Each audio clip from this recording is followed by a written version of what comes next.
എല്ലാവർക്കും നമസ്കാരം. സുലൂസ് ticket tricks ആരംഭിക്കുന്നു.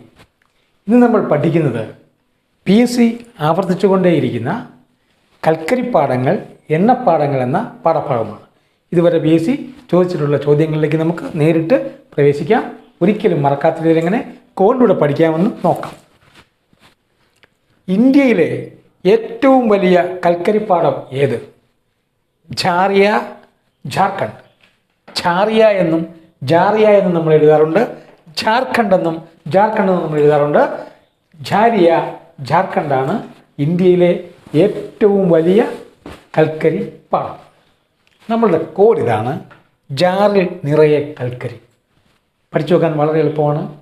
ജാറിൽ നിറയെ കൽക്കരി എന്ന് പഠിച്ചു വെച്ചാൽ ഒരു കാലത്ത് എന്ത് മറക്കില്ല, ഝാറിയ, ജാർഖണ്ഡ് മറക്കില്ല. ഈ ജാർ എങ്ങനെയാണ് ജാരിയ ആകുന്നത് കാണിച്ചു തരാം. ജാർ, ഞാൻ ഈ ജാർ നിറയെ എന്നുള്ളതിൻ്റെ ഈ വള്ളി എടുത്ത് ഇവിടെ ഇടുന്നു. ജാറി. നിറയയുടെ ഈ യാ എടുത്ത് ഞാൻ ഇവിടെ ഇടുന്നു. ജാറിയ. ഓക്കെ, ജാർ എന്തായിട്ട് മാറി? ജാറിയ ആയിട്ട് മാറി. ജാറിയ ഇന്ത്യയിലെ ഏറ്റവും വലിയ കൽക്കരിപ്പാടം എവിടെയാണ്? ജാർഖണ്ഡ്. ജാർ, ജാറാണ് ജാർഖണ്ഡിൻ്റെ ആദ്യത്തെ ഭാഗമായിട്ടുള്ള ജാർ. ജാറിൽ നിന്ന് നമ്മൾ ഏത് സംസ്ഥാനത്തേക്ക് എത്തുന്നു? ജാർഖണ്ഡിലേക്ക് എത്തുന്നു. ഓക്കെ, താൽച്ചർ ഏത് സംസ്ഥാനത്തെ പ്രശസ്തമായ കൽക്കരിപ്പാടമാണ്? ഒഡീഷ. ഒഡീഷ സംസ്ഥാനത്തെ പ്രശസ്തമായ കൽക്കരിപ്പാടത്തിൻ്റെ പേരാണ് താൽച്ചർ. ആ താൽച്ചർ എന്ന് പറയുന്നത് പഠിക്കാനുള്ള കോഡ് ഇതാണ്: ഓടി ക്ഷീണിച്ച കൽക്കരിക്ക് ദാൽ അച്ചാർ. ഓടി ക്ഷീണിച്ച കൽക്കരിക്ക് ദാൽ അച്ചാർ. ദാൽ എന്ന് പറഞ്ഞാൽ എന്താണെന്ന് നമുക്കറിയാം. ദാൽ കറി നമ്മൾ കഴിച്ചിട്ടുണ്ട്. കേരളം വിട്ടുപോയാൽ എന്ത് കിട്ടും? ഇഷ്ടം പോലെ ദാൽ കറി കിട്ടും.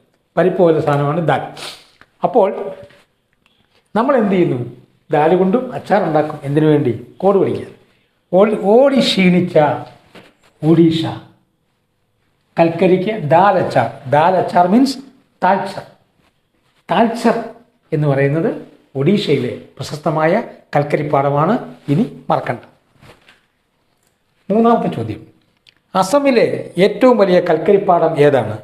മാക്കും കോൾഫീൽഡ്. മാക്കും കോൾഫീൽഡാണ് അസമിലെ ഏറ്റവും വലിയ കൽക്കരിപ്പാടം. അസമിൽ കരി പിറന്നത് മകം നാളിൽ. ഈ മാക്കും എന്ന് പറയുന്നതിനെ നമ്മൾ പഠിക്കുന്നതിന് വേണ്ടി, ഓർത്തിരിക്കുന്നതിന് വേണ്ടി മകം എന്ന് പഠിക്കുകയാണ്. മകം.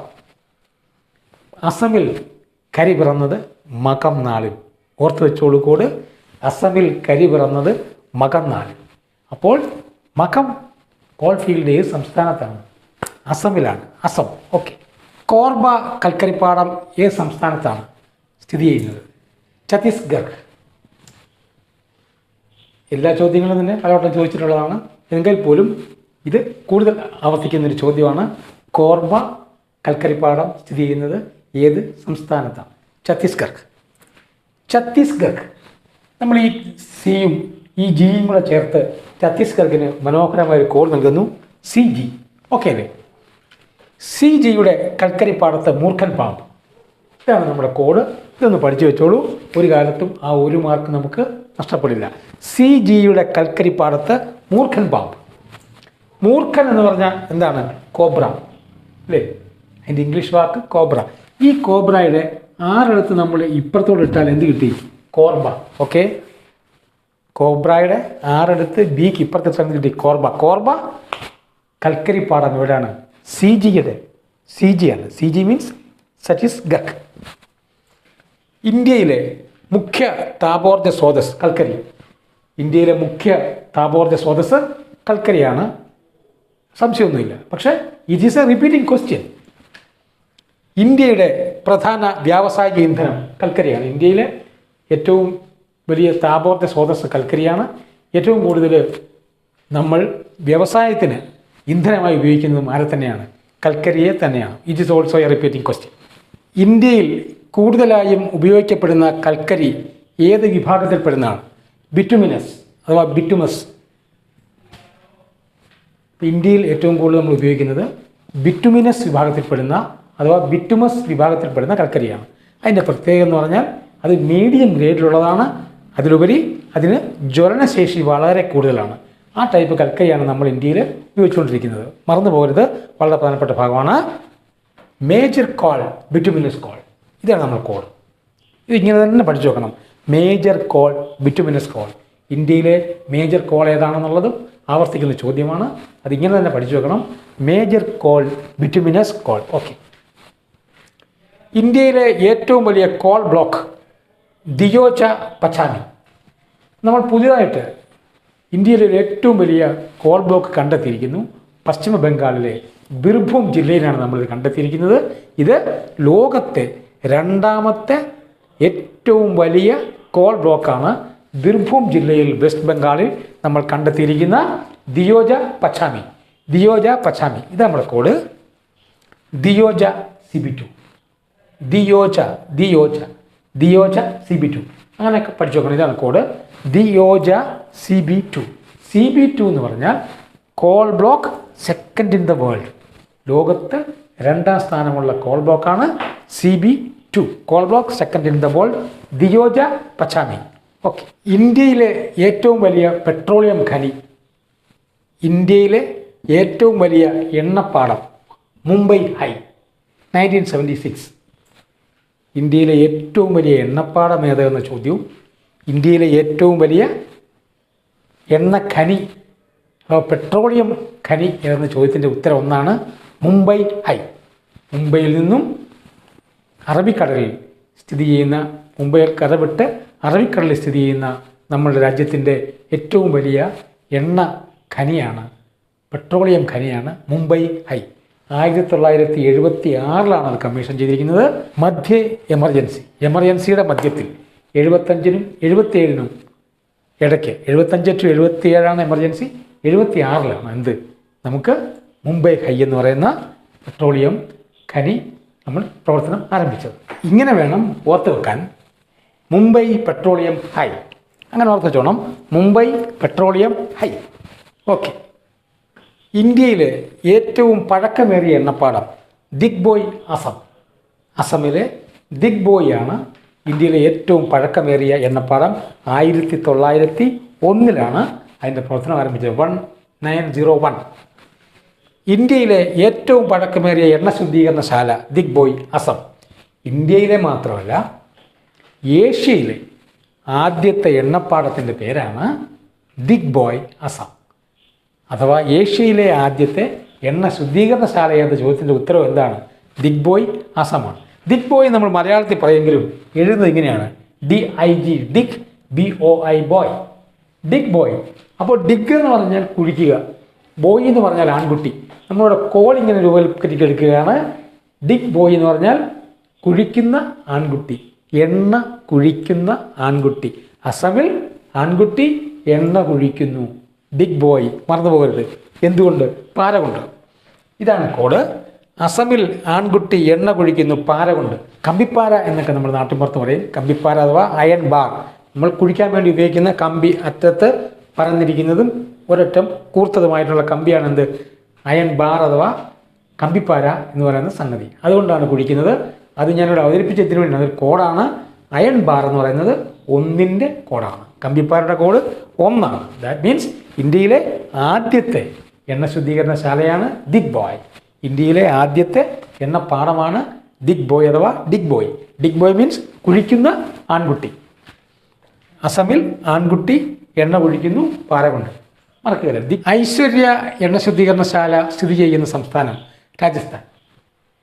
രാജസ്ഥാനിലെ പ്രശസ്തമായ എണ്ണ ശുദ്ധീകരണശാലയുടെ പേരാണ് ഐശ്വര്യ. മറന്നു പോയിരിക്കാൻ ഒരു കോഡ് പറയാം. രാജാവിൻ്റെ ഐശ്വര്യം എണ്ണപ്പാടം. സിമ്പിളല്ലേ? രാജാവിൻ്റെ ഐശ്വര്യം എണ്ണപ്പാടം.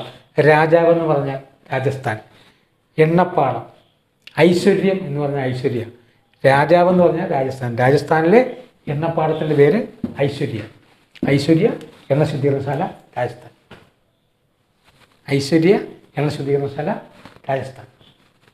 ബറൗണി എണ്ണ ശുദ്ധീകരണശാല സ്ഥിതി ചെയ്യുന്ന സംസ്ഥാനം ബീഹാർ. ബറൗണി എണ്ണ ശുദ്ധീകരണശാല ബീഹാർ. ബറൗണി ബീഹാർ. സിമ്പിളാണ്. ബറൗണി ബീഹാർ, ബറൗണി ബീഹാർ.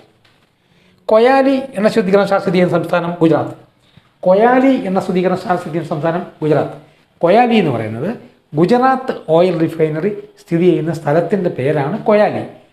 ആ സ്ഥലത്തിൻ്റെ പേരിൽ ആ എണ്ണ ശുദ്ധീകരണശാല അങ്ങ് ഫേമസ് ആയി. അതിപ്പോൾ കൊയാലി എണ്ണ ശുദ്ധീകരണശാല എന്നറിയപ്പെടും. പക്ഷേ സംഭവം എന്താണ്? ഗുജറാത്ത് ഓയിൽ റിഫൈനറിയാണ്. അപ്പോൾ ഈ ഗുജറാത്തിന് നമ്മളൊരു മനോഹരമായ കോഡ് കൊടുക്കുന്നുണ്ട്. ആ കോഡാണ് ഗുജ. ഗുജയ്ക്ക് പെട്രോൾ കോടാലി. ഗുജയ്ക്ക് പെട്രോൾ കൊണ്ടുള്ള കോടാലിയാണ് ഗുജ ഉപയോഗിക്കുന്നത്. അല്ലാതെ മാനുവൽ കോടാലിയല്ല, പെട്രോൾ ഇന്ധനമായ കോടാലിയാണ് നമ്മുടെ ആരുപയോഗിക്കുന്നത്? നമ്മുടെ ഗുജ ഉപയോഗിക്കുന്നത്. ഗുജ മീൻസ് ഗുജറാത്ത്, കോടാലി മീൻസ് കൊയാലി. കൊയാലി എന്ന് പറയുന്ന സ്ഥലത്താണ് എന്ത്? പെട്രോളിയം റിഫൈനറി സ്ഥിതി ചെയ്യുന്നത്, ഗുജറാത്തിൽ. ഇന്ത്യയിലെ ഏറ്റവും വലിയ എണ്ണ ശുദ്ധീകരണശാല, ഇന്ത്യയിലെ ഏറ്റവും വലിയ എണ്ണ ശുദ്ധീകരണശാല, നമ്മൾ ഇതിനു മുമ്പ് പറഞ്ഞൊക്കെ എണ്ണ പാടങ്ങളുടെ കഥയാണ്. എന്നാൽ ഇന്ത്യയിലെ ഏറ്റവും വലിയ എണ്ണ ശുദ്ധീകരണശാല ഗവൺമെൻറ് ഉടമസ്ഥതയിലല്ല, റിലയൻസിൻ്റെ ഉടമസ്ഥതയിലാണ്. അതിൻ്റെ പേര് ജാംനഗർ ഓയിൽ റിഫൈനറി എന്നാണ്. അത് സ്ഥിതി ചെയ്യുന്നത് ഗുജറാത്തിലാണ്. ഗുജറാത്തിലെ ഒരു ജില്ലയുടെ പേരാണ് ജാംനഗർ. ജാംനഗർ ഓയിൽ റിഫൈനറി ആരുടെ വകയാണ്? റിലയൻസിൻ്റെ വകയാണ്. റിലയൻസ് ഇൻഡസ്ട്രീസ് ലിമിറ്റഡ്, RILൻ്റെ ആണ് എന്ത്? Jamnagar oil refinery. ഇന്ത്യയിലെ ഏറ്റവും വലിയ എണ്ണ ശുദ്ധീകരണശാല ജാംനഗർ, ഗുജറാത്ത്. ഗുജയുടെ ജാമിൽ ശുദ്ധമായ എണ്ണ, ഇതാണ് നമ്മുടെ കോഡ്. ഗുജയുടെ ജാമിൽ ശുദ്ധമായ എണ്ണ. ശുദ്ധമായ എണ്ണയ്ക്കാണല്ലോ റിഫൈൻഡ് ഓയിൽ എന്ന് പറയുന്നത്. ഗുജയുടെ ജാമിൽ, ഗുജ എന്ന് നമ്മൾ പഠിച്ചു കഴിഞ്ഞു. ഗുജറാത്തിൻ്റെ കോഡാണ്. ഇനി നമ്മൾ ഭാവിയിലും പഠിക്കുമ്പോൾ ഓർത്തോണം, ഗുജറാത്തിൻ്റെ കോഡാണ് ഗുജ. ഗുജയുടെ ജാമിൽ, ജാം മീൻസ് ജാംനഗർ. ജാംനഗറിൽ നമ്മൾ ജാം എടുക്കുന്നു. ഗുജയുടെ ജാമിൽ ശുദ്ധമായ എണ്ണ. ഗുജറാത്തിലെ ജാംനഗറാണ് ഇന്ത്യയിലെ ഏറ്റവും വലിയ എണ്ണ ശുദ്ധീകരണശാല, ഓൺഡ് ബൈ റിലയൻസ്. ആ ജാമിന് ഒരു ബ്രാൻഡുണ്ട്. ആ ബ്രാൻഡിൻ്റെ പേരാണ് RIL, Reliance industries limited. Okay, brand റിൽ. ഇന്ത്യ ഏറ്റവും കൂടുതൽ ഇറക്കുമതി ചെയ്യുന്ന സാധനം പെട്രോളിയം. അത് ഒരുപാട് പ്രാവശ്യം ചോദിച്ചിട്ടുള്ള ചോദ്യമാണ്. ഇന്ത്യ ഏറ്റവും കൂടുതൽ ഇറക്കുമതി ചെയ്യുന്ന സാധനം പെട്രോളിയം, ക്രൂഡ് ഓയിലാണ് ഇന്ത്യ ഏറ്റവും കൂടുതൽ ഇറക്കുമതി ചെയ്യുന്നത്. ഇത്രയും കാര്യങ്ങളാണ് ഈ രണ്ട് കാര്യങ്ങൾ സംബന്ധിച്ച്, ഈ കൽക്കരിപ്പാടവും എണ്ണപ്പാടവും സംബന്ധിച്ച് PSC ആവർത്തിച്ചുകൊണ്ടിരിക്കുന്ന ചോദ്യങ്ങൾ. ഇത്രയും ചോദ്യങ്ങൾ പഠിച്ചാൽ ഈ ഭാഗത്ത് നിന്ന് വന്നാൽ 1 മാർക്ക് നമ്മുടെ പോക്കറ്റിൽ കിടക്കും. ഇന്നത്തെ ക്ലാസ് ഇവിടെ പൂർണ്ണമാകുന്നു. നന്ദി, നമസ്കാരം. അടുത്ത ക്ലാസ്സിൽ